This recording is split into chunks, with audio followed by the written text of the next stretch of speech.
বিয়েটা হয়ে গেল হঠাৎ করেই। আজকে যে আমার বিয়ে হবে সেটা আমি আজকে সকালেও ভাবিনি। কি থেকে কি হয়ে গেল নিজেও জানি না। সবচেয়ে অদ্ভুত ব্যাপার হলো যার সাথে আমার বিয়েটা হয়েছে সেটা আর কেউ নয়, আমার ভাবি। হুম, আমার আপন বড় ভাইয়ের বউ, যাকে আজকে সকালেও আমি ভাবি বলে ডেকেছি, কিন্তু এখন আমার বউ। এখন দাঁড়িয়ে আছি বাসার ছাদের উপর, আর ভাবি মানে আমার বউ বাসর ঘরে অপেক্ষা করছে আমার জন্য। কিছু বুঝতেন না তো? চলেন পুরো বিষয়টা আপনাদের বুঝিয়ে বলি। আজ থেকে প্রায় ১ বছর আগে ভাবির আর ভাইয়ার বিয়ে হয়। খুব সুন্দর দিন যাচ্ছিল। ভাইয়া ইটালি থাকত। আমি আম্মু আব্বু বাড়িতে থাকতাম। আমি তখন অনার্স ৩য় বর্ষে স্টুডেন্ট ছিলাম। ভাইয়ার আমার সম্পর্ক ছিল বন্ধুর মতো। দুই ফ্যামিলির সম্মতিতে মহা ধুমধামে ভাইয়ার বিয়েটা হয়ে গেল। ডাইয়ার ভাবির আন্ডারস্ট্যান্ডিংটা ছিল অসাধারণ। দুজন দুজনকে অল্প দিনেই অনেক ভালোবেসে ফেলল। সেটা উনার হাবভাব দেখলেই বোঝা যায়। বিয়ের পরে ভাইয়া ভাবিকে নিয়ে অনেক ঘোরাফেরা করল। আমিও ভাবির সাথে অনেক মশকরা করতাম। ভাবি সব ক্লোজভাবে নিত। ভাবিও অল্প দিনে আব্বু আম্মুর মন জয় করে নিল। আম্মু নিজের হাতে ভাবির মাথায় তেল দিয়ে দেয়, রান্না শেখায়। আব্বু আর আম্মু ভাবিকে কখনো ছেলের বউ হিসাবে দেখেনি, নিজের মেয়ের মতোই দেখেছে। ভাবির আব্বু আম্মুকে নিজের বাবা মায়ের মতোই সেবা যত্ন করত, সব কিছুতে হেল্প করত। ভাবি বাসায় আসার পর থেকে যেন বাসাটা অন্যরকম হয়ে গেল।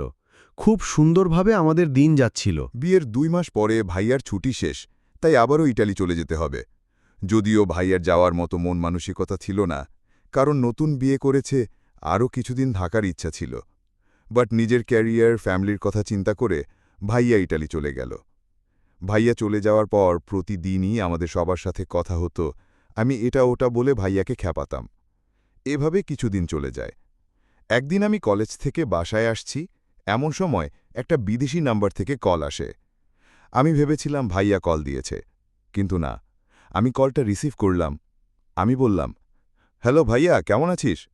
কিন্তু ওপাশ থেকে অন্য একটা লোক বলল, আমি আপনার ভাই না। আপনার নাম কি পারভেজ? আমিই পারভেজ। বাট আপনি কে? আমাকে কিভাবে চেনেন? আমি তোমার ভাইয়ের বন্ধু। একসাথেই কাজ করি। আমার নাম রহিম। ও আচ্ছা। তো ভাইয়া কেমন আছে? কি ব্যাপার, চুপ করে আছেন কেন? ভাইয়া কেমন আছে? তোমার ভাই? আমার ভাই কি? কি হয়েছে ভাইয়ার? তোমার ভাই আর বেঁচে নেই। দুই ফ্যামিলির সম্মতিতে মহা ধুমধামে ভাইয়ার বিয়েটা হয়ে গেল। ডাইয়ার ভাবির আন্ডারস্ট্যান্ডিংটা ছিল অসাধারণ। দুজন দুজনকে অল্প দিনেই অনেক ভালোবেসে ফেলল। সেটা উনার হাবভাব দেখলেই বোঝা যায়। বিয়ের পরে ভাইয়া ভাবিকে নিয়ে অনেক ঘোরাফেরা করল। আমিও ভাবির সাথে অনেক মশকরা করতাম। ভাবি সব ক্লোজভাবে নিত। ভাবিও অল্প দিনে আব্বু আম্মুর মন জয় করে নিল। আম্মু নিজের হাতে ভাবির মাথায় তেল দিয়ে দেয়, রান্না শেখায়। আব্বু আর আম্মু ভাবিকে কখনো ছেলের বউ হিসাবে দেখেনি, নিজের মেয়ের মতোই দেখেছে। ভাবির আব্বু আম্মুকে নিজের বাবা মায়ের মতোই সেবা যত্ন করত, সব কিছুতে হেল্প করত। ভাবি বাসায় আসার পর থেকে যেন বাসাটা অন্যরকম হয়ে গেল। খুব সুন্দরভাবে আমাদের দিন যাচ্ছিল। আমি আপনার ভাই না। আপনার নাম কি পারভেজ? আমিই পারভেজ। বাট আপনি কে? আমাকে কিভাবে চেনেন? আমি তোমার ভাইয়ের বন্ধু। একসাথেই কাজ করি। আমার নাম রহিম। ও আচ্ছা। তো ভাইয়া কেমন আছে? কি ব্যাপার, চুপ করে আছেন কেন? ভাইয়া কেমন আছে? তোমার ভাই? আমার ভাই কি? কি হয়েছে ভাইয়ার? তোমার ভাই আর বেঁচে নেই। আমি আপনার ভাই না। আপনার নাম কি পারভেজ? আমিই পারভেজ। বাট আপনি কে? আমাকে কিভাবে চেনেন? আমি তোমার ভাইয়ের বন্ধু। একসাথেই কাজ করি।